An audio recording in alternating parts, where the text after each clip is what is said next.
e de ba kasebo no eso ye de kasebo no e ko adwadie mu ensem emu na ene wo adwadie mu ensem emu no yensa aka opani bi e wo han ma ye no e ba betwetwe enkomo e ba na enwoma ne tro de a e yade se wo bo ne homodin ye pa wa tro nwoma bebrebe ya ene wa ba se one ye e ba betwetwe enkomo e wo ho na ento ese ye enkomodie no enkwawiye no na wo so wanya wo chefa e wo mu opani ameka no ho asemu yi wono ana ye head pastor and founder Edma Family of Stars Ministry wo yesu tuomu enkrakopom han se ya wono aso president Edma Evangel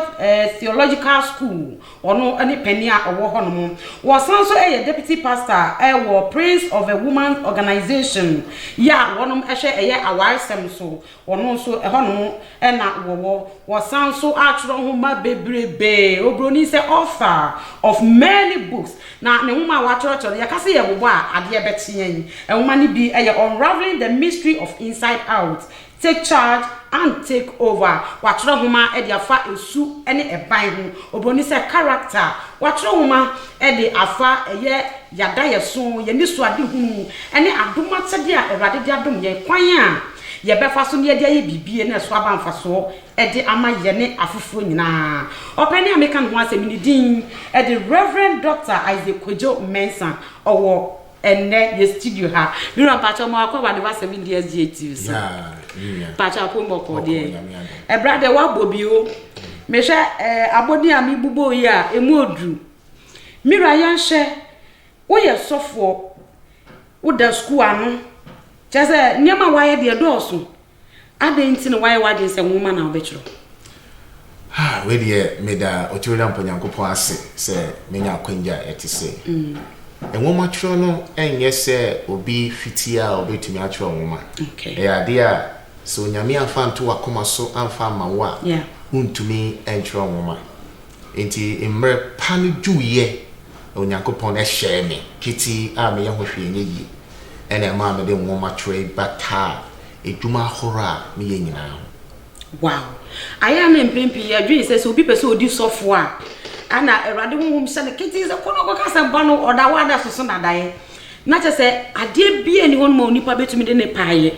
enhoma cho no ade Ewrade de adom so nyame fandom a wuntumi okay me yes say me cho honma be 15 years ni my ya wuntumi 5 years ago ena adom no emmeme wow afi me jimi ho enje ena nwoma tray start sereba ba enwoma me di kan se me tro nkra still kwa me fam senka still kwa won troye adom ni nyina achi me fam senka Reverend Ebrebe ena we ye wadwen se wasi wadwen ni pi say Saturday I am going to focus on writing books wasi wadwen pi say Saturday nwoma ena me esi mani so say me betro Ebrebe na chance me first and second books in the Bible tin we ye no me hu say onyame eye de me do suko e ba nwoma trowa entim do devote memri nyina say me de benya mre na me de atro nwoma topics agro nyame de to makoma so ni adekode apotin opese me ma o ma ekirima eti no musua enti be ye 3 years ago and be yes strong in my heart to circle around nwoma tro eda Ewrade ase na Reverend me share books e wa ha bia na ise we nyina ya nwoma wa choro ese enye ni nyina kwa na ase wo de bae sanse me share nwoma ma choro wa ha na ebro ne wa ha no so enwoma bi ti say whose fault mine or yours in marriage who is stronger identifying your attitude enwoma ne doors unraveling the mystery of the bedside na on the bedside na just where ware ho asem e na eka devil unknown and the enya asem gitu all right books no just say edosu Reverend yehwe watch no woman dia fa suban ho character e dia na hu woni pa suban ho a e ma wo de chiro san ho me hu say wo wiasa fe ne nyina e wo nyankopon abodie mu no ade ba kwa e ma ye danso na yese onyame su ne ban ene se ye benya su ban na yetumi dia bobra ina me hu se wo me kristo sumu nya me sumu ni me hu se suban ya de bia bebre na eni bi okay na eba professionalism say bia about talent about giftings about education about expertise wo nyame bi potipoti mu a amanfo akodaro na eba suban ya ye ni bi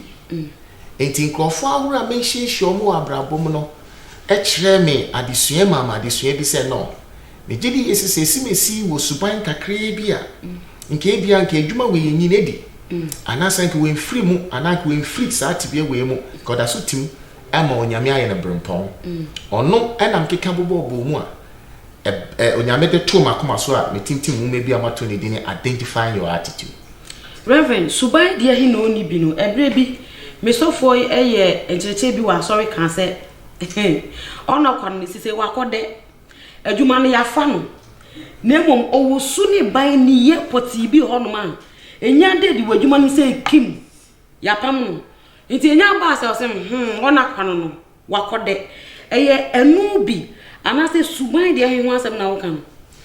Yemfa obi ti say David our Bible mu okay eye first Samuel chapter 17 okay trust am say na ne papa suma so on kafa on fe duane ma ni nuanom payfo mu gina ekona no na okoye no ohun se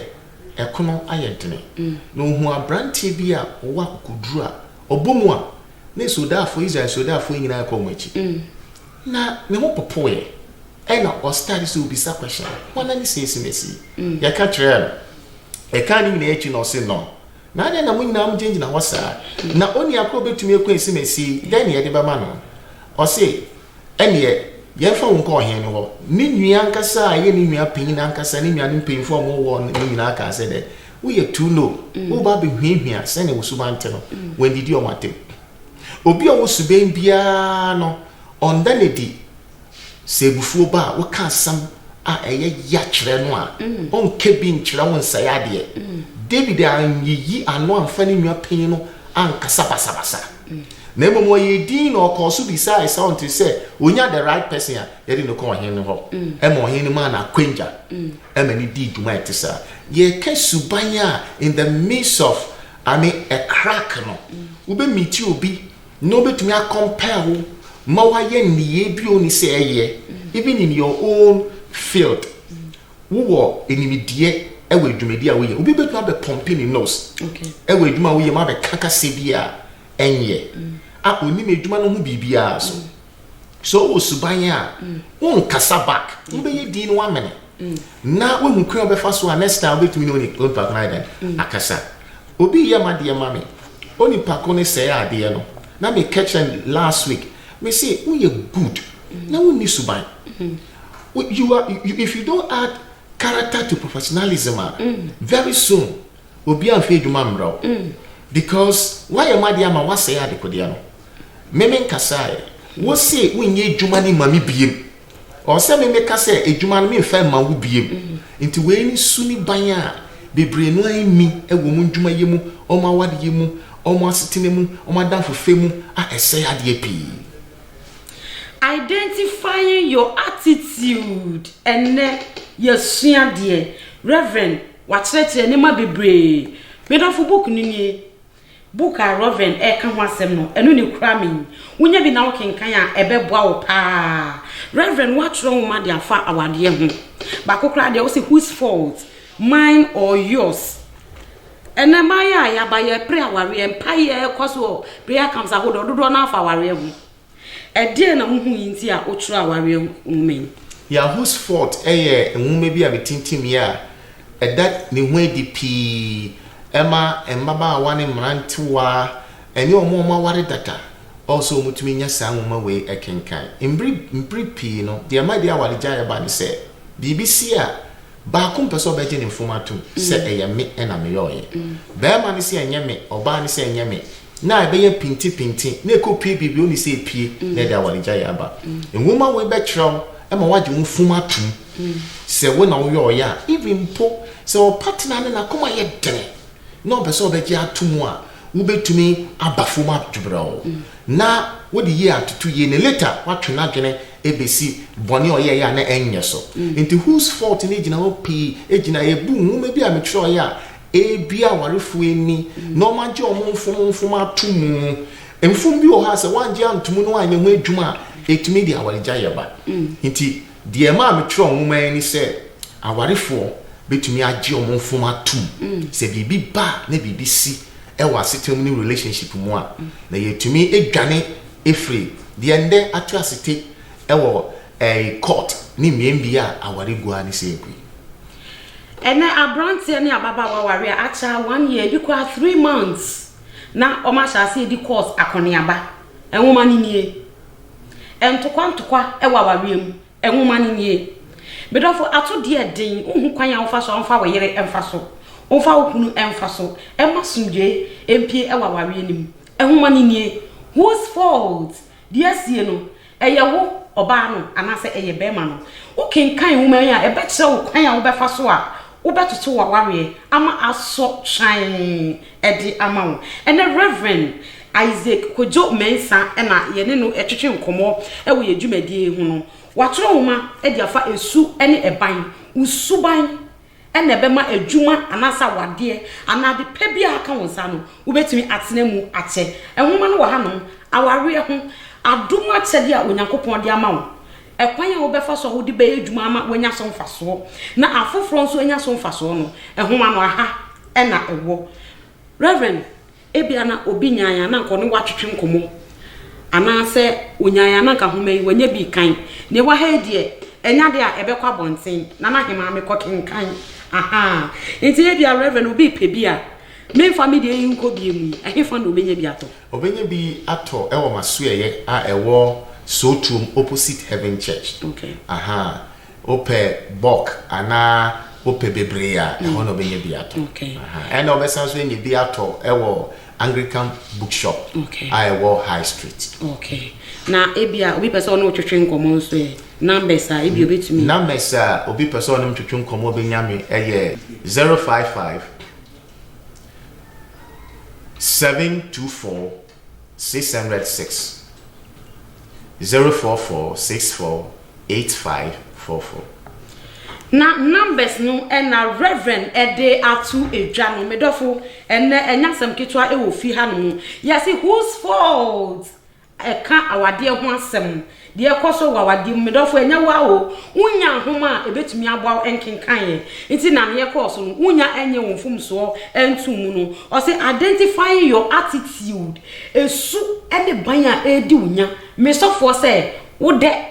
de ma na wo de nse sa esu na e ma na adwuma wo kom ye pam ntem sa particular esu no unya hu ye enyi mfiri wabrabom nti abre bia na edi unya adwuma bia wo be apply na ye fawo na se beyo na adwuma no ubekam ehuma ne nye pebi ekenkan sanso na ye wo in marriage who is stronger emma ye bre ewofie ukenkan hu me ya especially mema no ukan ye be mo hu sa wo yire no obre wofie nti efie tumi no ebe ya kakra ese nensa we say so say unraveling the mystery on the bedside hey we there enya sam kitu awafo mo meji bi na mo kankan emfa emma me o say devil unknown